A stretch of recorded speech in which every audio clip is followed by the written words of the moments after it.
Hello everybody and welcome back yet again for another weekend look at what's growing on here in the gardens in my West Man, sort of cloudy, not a fantastic summer sort of day gardens, but you know what, things are still doing all right, I'd say.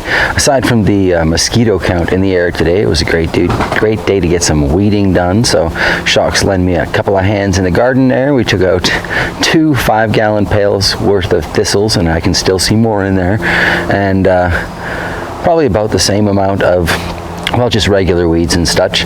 We give the regular weeds to the chickens, but they don't seem to like the thistles much, so those go into the fire pit to dry, get some Boy Scout juice, and, well, burn. So, yes, let's take a look around and see how things are growing in the garden this week.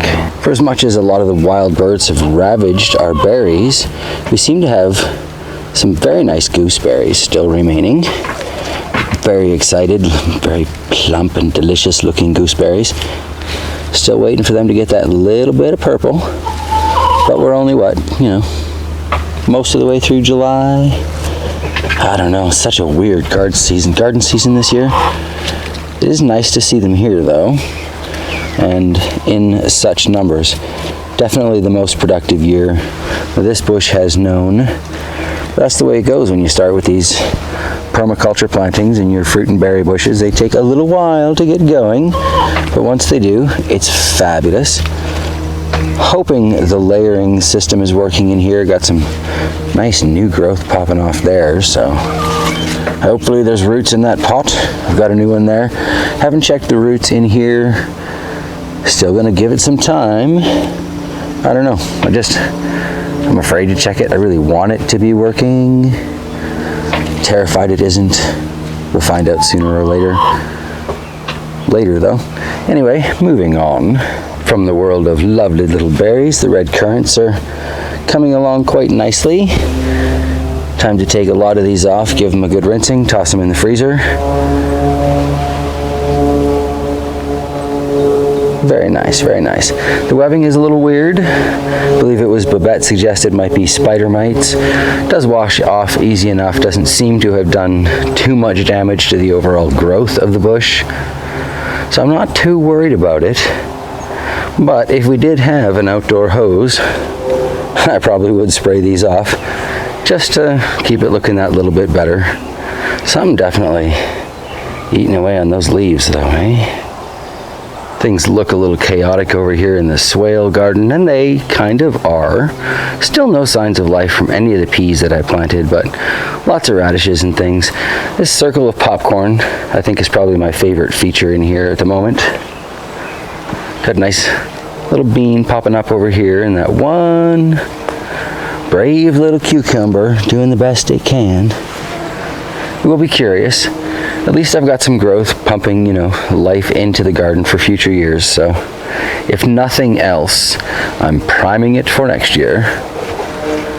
It is quite interesting to see this popcorn growing though. It would be lovely to get even just one cob, just one cob of poppable corn. That would be cool. Now, call me crazy, but I think my odds of getting some sweet corn are a little bit better than my odds of getting some popcorn.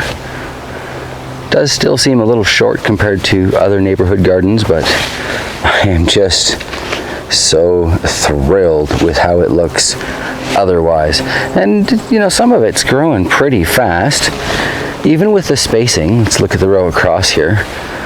I noticed there's some definite height variation going on with the corn, so we're going to see maturing at different rates, I think, which I don't know. We'll see how that works on pollinating those cobs side of things, but nice looking stalks if nothing else. Back here we've got the sugar pie baby pumpkins. Again, this week they have really spread out. They're starting to even invade the bean patch next to them here.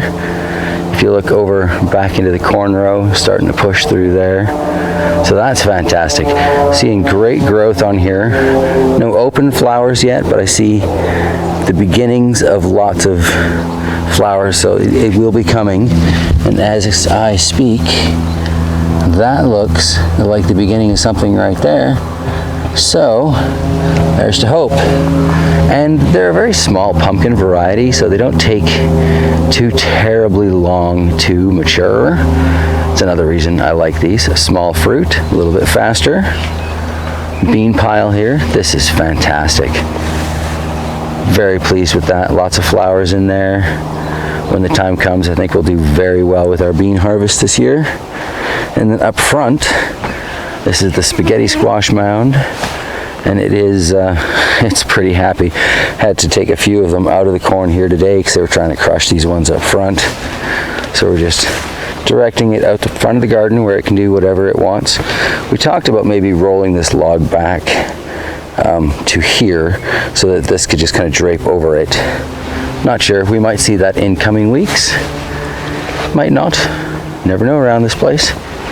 But yeah, I am super thrilled with this garden patch this year, and if we get any production out of it, I think this is probably a keeper as far as garden ideas go for me. We're going to have to see how the corn does with these 2 rows so far apart, because it has a lot of people concerned, but we'll just see. Just gonna have to see. So thanks to that weeding, we can actually see the tomatoes this week. It's amazing, the pile of thistles that came out of here. Just amazing. But a lot of these are doing fairly well. If I step in, they're up to my knee, give or take, so that's not bad. Got a lot of flowers forming on these plants. There are a couple places where, well, our soldiers are MIA, but you know, these things do happen.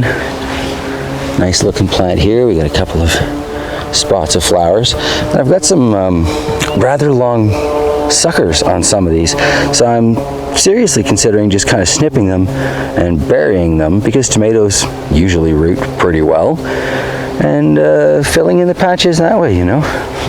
Might not be exactly what I had planted there in the first place, but like back here we've got some very bare looking patches now that we've taken the weeds out.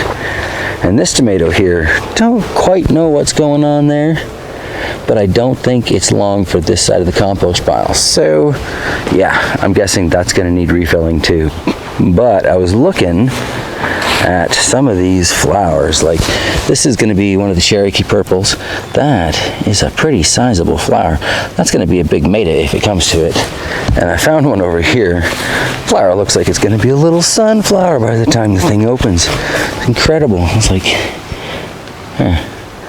that thing there is already starting to open. That is going to be a fairly large tomato. And look how many flowers are kicking all around at the top of that. So that is really impressive. We've got another nice flower cluster starting there. Several of these plants looking like they're going to be pretty solid winners this year. So a lot of options for where I'm going to keep my seeds from, which characteristics I might want to go for. I'm looking towards early ripening, I think. Considering the season here in Manitoba, early ripening, probably the way to go. But we'll see. Nice size is always good too, because you can fry them green, and that's still pretty delicious. Good opportunity to show you this week too about how these walking onions seem to work. Up on the top of the greens formed the little onions that I enjoy cooking so much, and then because they've been moved forward and they're getting more sun, those have sprouted again, and I'm guessing going to form more tops here. And it just kind of flops when it gets heavy, falls forward, replants itself, replants itself, replants itself, and eventually you end up with these massive patches like we have on the other side of the spruces there, where I'm trying to rescue a few of these things. I'm going to put more of them throughout this patch as it develops, but figured I'd just start with 3, see how they did transferring into more sun, because I'm just not that familiar growing onions. Got a nice little volunteer dill here, very cute. Gonna leave it to grow. I thought I saw another little volunteer dill in here, but I don't know, might have been picked up with the chicken salads. These things do happen. Does look pretty decent though. Nice to see them, I don't know, proudly displayed without the weeds. That said, probably not going to weed this thing anytime soon. Let them grow back in there. It's all about feeding the soil biology, which has become this fascinating thing, but a lot of flowers on that one too. All right. Yeah, feeding the soil biology and letting that feed the plants, and not paying for fertilizers, using some of that, I don't know, junk that I'm learning about fields and pastures to try and improve my gardens. I don't know, seems to be working. Nice looking plants, all things considered. Anywho, that kind of brings us to the straw bale potato patch here, where, I don't know, this is just crazy growth. But I'm a little concerned because I was rooting around in the straw here, and it's really damp, you know, like really nasty kind of damp. So I'm wondering if using the fresh grass clippings was a bad idea, and maybe I'm rotting stems, and that's part of why these things have flopped over. But at the same time, nothing's really dying. It's all just kind of flopped over and growing up. So is it just proving what I was saying about, instead of hilling it up, kind of hill it over? I don't know. I don't know. I'm so curious to see what's going to happen with these potatoes this year, but some really nice growth. Lots of flowers starting, so I guess I shouldn't be too surprised to not see potatoes yet. Because what's the rule of thumb? Harvest them after the flowers die off, right? Interesting thing though. It's another crop I haven't really got that much practical experience with. See, now, looks like a dead flower to me.